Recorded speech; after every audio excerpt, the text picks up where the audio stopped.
대장동 개발 사업은 5,503억 원이라는 사상 최대의 공익환수 모범 사례입니다. 성남시는 단 1원의 손실도 없이 5,503억 원이라는 막대한 공익을 확보했는데 검찰은 이를 두고 배임이라고 주장하고 있습니다. 누가 봐도 황당한 억지 논리입니다. 공직자가 일을 잘한 것은 비난이 아니라 칭찬받을 일입니다.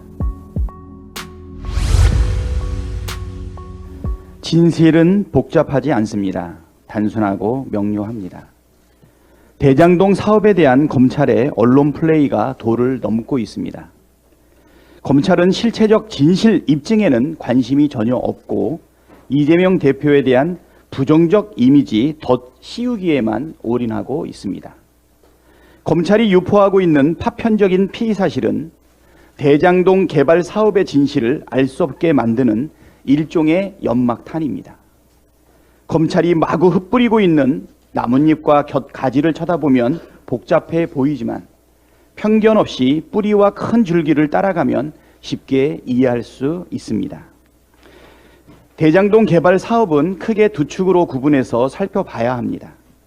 성남시가 민간과 공동 개발한 대장동 개발 사업 그 자체가 한 축이고 그 과정에서 발생한 민간업자들의 비리가 다른 한 축입니다. 첫째, 대장동 개발 사업은 5,503억 원이라는 사상 최대의 공익환수 모범 사례입니다. 대장동 사업 초기 성남시의 예상 공익수익은 4,383억 원이었는데 사업이 진행 중이던 2017년 추가로 1,120억 원을 추가 부담시켰습니다. 뇌물을 받을 거면 공산당 같은 XX라는 소리 들어가며 민간업자들에게 추가 부담시킬 이유가 전혀 없지만 기어이 추가 부담시켰습니다. 그래서 성남시는 총 5,503억 원을 확보했습니다. 검찰이 아무리 수익을 깎으려 해도 이 명백한 팩트를 바꿀 수는 없습니다. 성남시는 단 1원의 손실도 없이 5,503억 원이라는 막대한 공익을 확보했는데 검찰은 이를 두고 배임이라고 주장하고 있습니다. 누가 봐도 황당한 억지 논리입니다. 공직자가 일을 잘한 것은 비난이 아니라 칭찬받을 일입니다. 둘째, 민간업자들의 수익 배분은 성남시와 관련이 없습니다. 대장동 개발 사업은 민간 개발 사업이 아니고 민관 공동 개발 사업입니다. 뇌물을 받을 생각이었다면 굳이 어렵고 복잡하게 민간 공동 개발할 이유가 없습니다. 민간업자들이 원하는 대로 100% 민간 개발하고 뒷돈 받는 게 훨씬 쉽고 안전하지 않겠습니까? 그러나 성남시는 민간 공동 개발로 5,503억 원의 개발 이익을 환수했습니다. 민간업자들의 수익 배분은 성남시가 알 수도 없고 관여할 수도 없는 민간업자들 내부의 문제입니다.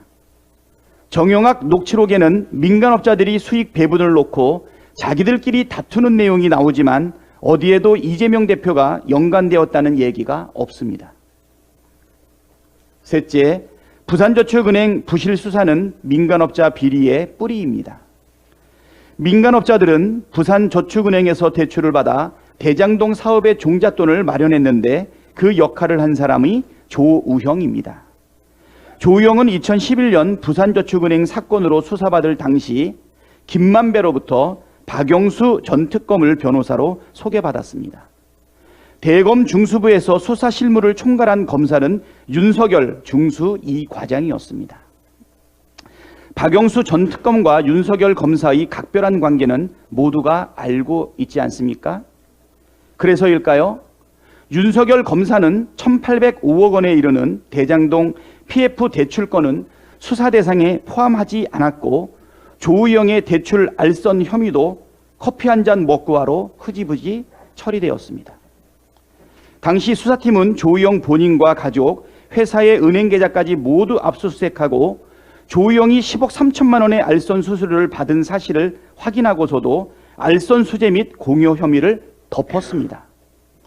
윤석열 검사의 부실한 수사, 덮어주기 수사가 없었다면 대출 브로커 조우영을 비롯한 대장동 민간업자들은 그때 일망타진되었을 것입니다. 넷째, 민간업자들의 비리 수사 핵심은 50억 클럽입니다. 민간업자들의 부정과 비리를 밝히기 위해서는 자금 흐름을 추적해야 합니다. 그 핵심은 정영학 녹취록에 등장하는 50억 클럽과 박영수 전 특검입니다. 상식적으로 50억 원을 주려고 할 만큼 이들의 역할이 컸다는 것을 의미하지만 검찰은 50억 클럽과 박영수 전 특검에 대한 수사에 손을 놓고 있습니다. 경교롭게도 대장동 수사 검사들은 박영수 전 특검, 윤석열 대통령과 매우 특별한 사이입니다. 고형곤 4차장 검사, 강백신 반부패 수사삼부 부장검사, 호승진 부부장 검사는 박영수 사단이고 박기동 제3차장검사와 어미준 반부패 수사 1부장은 윤석열 사단으로 꼽힙니다. 박영수 전 특검과 50억 클럽을 수사를 애써 외면하는 이유는 짐작이 가고도 남지 않습니까? 다섯째, 우연이 계속되면 필연이라는 말이 있습니다. 대장동은 여기를 파도 윤석열, 저기를 파도 윤석열, 파도 윤석열입니다. 아주 우연히 김만배의 친누나가 윤석열 대통령 부친의 집을 구매한 사실을 온 국민이 알고 있습니다. 또 우연히 부산저축은행 불법대출 사건 수사를 무마한 것도 윤석열과 밑에 검사들이고, 또 우연히 50억 클럽 수사를 하지 않는 것도 윤석열 밑의 검사들입니다. 또 우연히 2021년 10월 20일 남욱의 피의자 신문 조서에는 윤석열 밑에 있는 검사들 중에 김만배한테 돈 받은 검사들이 워낙 많아서 이 사건 수사를 못할 거라고 조선일보 기자가 전했다는 내용이 나옵니다. 조선일보 기자의 말이 사실이라면 도둑이 범인 잡겠다고 수사하는 꼴입니다. 진짜 그래서일까요? 윤석열 밑에 검사들은 어제도 오늘도 이재명 연루설을 끊임없이 유포하며 사실 왜곡에 앞장서고 있습니다. 대장동의 진실 알고 보면 단순 명료합니다.